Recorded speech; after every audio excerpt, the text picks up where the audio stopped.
loolu du cëru exécutif gis nga c'est pas pour rien constitution bi séparer pouvoir yi.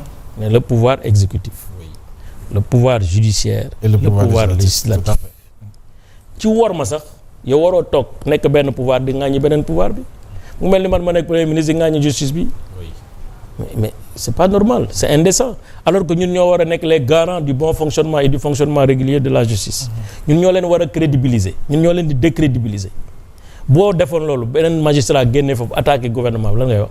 oui nga attaqué assemblée beneen député jóg attaqué sa ministre lan ngay wax non c'est-à-dire que. c'est souvent attaqué la justice et même par l'exécutif à travers son premier ministre. c'est pas normal. oui c'est soit. nekkoo sa place wala xamoo li nga doon wala xamoo li nga yore loolu rek moo koy traduire. oui. mais loolu kenn mësu ko fi gis premier ministre bu toog di attaquer administration centrale attaquer armée attaquer police attaquer gendarmerie attaquer tribunal. attaquer juge yi attaquer magistrat attaquer say même ses propres alliés attaquer nga leen. lu tax nga dem ci pouvoir bi attaquer sa parti bàyyiwuloo kenn. et même le président de la République. mais bien sûr bàyyiwuloo kenn. loolu nag c'est parce que simplement soo xamul li nga nekk ak li nga doon ak li nga yor ça crée toujours des problèmes comme ça voilà pour moi c'est une panique générale. c'est quelqu'un qui est bon c'est un homme de détail aussi il faut le dire voilà il est désorienté. Il y a aussi quelque part une très grosse frustration. Ça c'est perceptible et une colère peut-être qui est distillée par l'échec. loolu yëpp mën nañ ko comprendre comme ni nga ko waxee parce que y a une décision quand même bi génn muy rabat d'arrêt moom Ousmane Sonko mi ñu débouté ci Cour suprême et puis sur l'affaire bi ko booleeg Mame Mbaye Niang après cette décision dañu gis justement cette sortie là mu def ko attaquer tout le monde la presse les magistrats même le président de la République alors naka nga jàngati cette situation coowal Mame Mbaye Niang topp ko ba léegi surtout ci seen jamono yi nga xam ne yéen mooy tooñ baaxul d'abord xam nga tooñ dafa baaxul te li ngay tooñ di ci génn bariwul parce que tooñ soo ko xasee def sa li ñuy wax immunité amatoo ci dara da nga toog li ngay bañ déjà di ko xeex mu lay metti loolu nga def nit ñi da nga toog Mame Mbaye Niang am doom am papa am yaay am jabar am ay xarit am ay soppe nga toog ci télévision nga ne kii dafa détourné 29 milliards yi mu détourné d'ailleurs rapport IGE da ko épinglé. ne yor naa rapport bi. ñu woo la andi woo rapport ñu condamné la première instance condamné la cour d'appel nga def pourvoi ñu rejeté ko jugement bi ñu confirmé ko mais qu'est-ce que vous voulez. nga def rabat ñu débouté la parce que ñun ñuy jàng xam nañ ne rabat d'arrêt aussi c'est pas aussi simple. alors c'est pas parce que vous êtes le premier ministre que boo dugalee procédure devant la justice da nga war a gagner affaire bi. quand même. d'abord da nga waroon amal sa bopp wor ma ba nga xam ne boo nekkee premier ministre quel que soit alpha am na loo xam ne doo ko def ci justice bi wala ñi nga xam ne nekk nañ premier ministre te am jom am dignité am réserve ak retenue bu ñu waree régler ji seeni problème ci justice dañuy summi seen malaan dem régler ko ba pare ñu ñëwaat solaat seen malaan. loolu mooy respecter les institutions. am na fii Sénégal ñoo xam ne dañu am problème ak justice bi nekkoon dara ci gouvernement ñu ne damay préférer bàyyi sama cër ci gouvernement dem leeral sama bopp ba pare ñëwaat. absolument oui. démocratie yu mag yëpp noonu lay demee Sénégal c'est l'exception. Où on a un premier ministre condamné définitivement. Premier ministre condamné par 2 décisions de justice. boo demee à l'extérieur nu la ñuy di xoole attention. Il y a des problèmes. Et pourtant il persiste toujours. Il y a des problèmes pour dire que yor na rapport bi. mais boo yoree rapport bi aussi yoroo rapport IGE. ça c'est une évidence boo yoree rapport IGF aussi génn ko nit ñi xool est-ce que am na rapport IGF bu war a condamner un ministre dans le fonctionnement d'une coordination de je ne sais pas quoi. quand même état dafa am nu muy doxee. état dafa am nu muy doxee. le ministre il n'est pas ordonnateur de dépense dans un projet de l'état. du dëgg.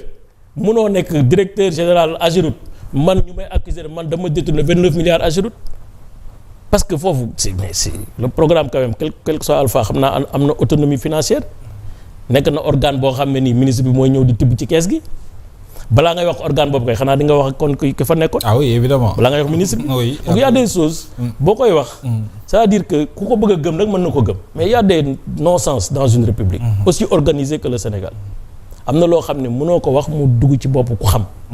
maintenant nag koo xamul na mën nga ci téye. c'est ça alors mais monsieur le ministre est-ce qu'une personne peut avoir un problème avec tout le monde aujourd'hui est-ce que le problème n'est pas aujourd'hui le premier ministre lui-même parce que am na jafe-jafe ak société civile bi il les a traité na leen sax de fumier nañu ma jéggal ci kàddu gi média bi également attaqué nañu leen jubóowul ak moom bo mi ngi wax ne bu ñu ku ko attaqué dina la attaqué te gis nga mbiri nu mu demee bàyyiwul kenn en fait est-ce que loolu du doon xëy na jafe-jafe ci régime bi nga xam ne bokk na ci ñu koy incarner régime bu yees wi étant premier ministre.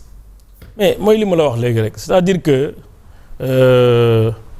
dafa am loo xam ne yow soo ko nekkee waroo talati dara du nekk di xuloo am nga leneen loo tal la situation économique du pays est une situation qui est grave. ñu ngi dem ci hivernage war nañ mën a wax ci waxu campagne bi. war nañ mën a wax ci affaire éducation. enseignement supérieur. Électricité et cetera mais il y a tellement de sujets brûlants. que loolu war nañ ci mën a orienter nit ñi. mais man je vois Ousmane Sonko maa ngi jégalu sax ci tudd ko. du ma ko gis mu génn ci en tout cas ces dernières sorties di wax luy rassembler Sénégalais yi ak lu leen di jëmal kanam ak luy defar dëkk bi. tous les débats sont des débats personnels ci ay problème am lay woon nit ñi ci ay jafe-jafeem lay woon nit ñi. loolu mënul continuer gouvernement li ñu ko xamee ak président de la République bu ñu génnee di wax seen kàllaama dafa war a rassurer nit ñi dafa war a motiver nit ñi. dafa war a mobiliser les énergies dafa war a dem dans les secteurs où on attend des solutions mais pas dans des débats de personnes.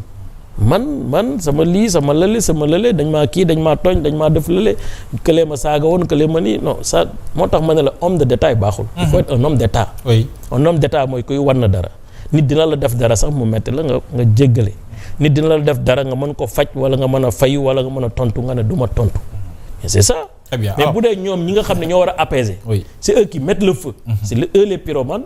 ça devient quand même alors est-ce que Sénégal selon vous am na un problème d'autorité. autorité ça dépend ci li ngay def ci contenu xam nga je comprends. man ni ma ko jàngatee mooy il confond autorité ak autoritarisme wala autocratie wala nga nekk ko autoritaire. réew mi dafa am problème. non amul problème autorité on est dans une démocratie. bu dee autorité mooy kenn waru fi wax loo xam ne c'est contre moi kenn warul am un avis contraire kenn warul xool ma bët bu ma neexul kenn waru ma bañ c'est peine perdue. ay am nañ droit bañ la l'essentiel mooy li ñu la bañ bu ñu ko gis ci yow. oui. voilà am nañ droit contester la am nañ droit wax la sax lu ñagas wax bu naqari. am nañ droit ne la faale wuñ la c'est le droit le plus absolu. yow yaa woote ne da nga bëgg a yor Sénégal da nga koy yor ak ni mu mel ak njaboot gi ni mu mel parce que c'est ça un chef de famille. ci biir njaboot gi da ngay am ñu la contre ci biir njaboot da ngay am ñu la déggalul même say propre doom mais yow yaa leen di bot. yaa taxaw ci kanam mais bul xool loolu xoolal li ci sa kanam xoolal yow chantier yi nga am ak défi yi lay interpeller dans un monde où ñëpp xam nañ ni mu demee ni ku nekk yaa ngi jël sa bopp téye sa bopp. bu ñu la waxoon 10 ans avant que ne États-Unis ak Europe dinañu am ay problèmes de droit douanier di nga ko gëm. quand même donc le monde a changé enjeu yooyu yow soo ko mënut a xam mën ko percevoir mën construire une société mën a boot njaboot xam lan mooy détail ak lan mooy essentiel. mais boo ko mënul ràññee franchement je trouve que vous êtes bu ñuy tànn médiocre ci yow la ñu war a njëkkee. alors comment est-ce que vous analysez par contre la posture du président de la République sa dernière sortie il a vraiment parlé de stabilité yaa ngi koy rappeler sànq ci réew mi pour que ñoom ñu mën a gouverner c'est comme si le président apportait des réponses par rapport ak ce qui se passe fan yi ay sorties yu xaw a jaaxal Sénégalais yi il parle même de la justice que dañ leen justice boo bëggee mu performante da nga koy bàyyi ak boppam c'est-à-dire le président ni mu waxee ñu bëri dañuy jàpp ne et même des analystes politiques pensent que le président quand même mi ngi ci posture chef d'État et il a compris est-ce que vous êtes d'avis? ah mais je suis parfaitement d'avis xam nga problème bi. mooy gis nga Sénégal mënoo ko yor ci fitna dama la wax léegi la ressource la plus essentielle pour le pays. Ce n'est pas le pétrole, ce n'est pas le gaz, ce ne sont pas les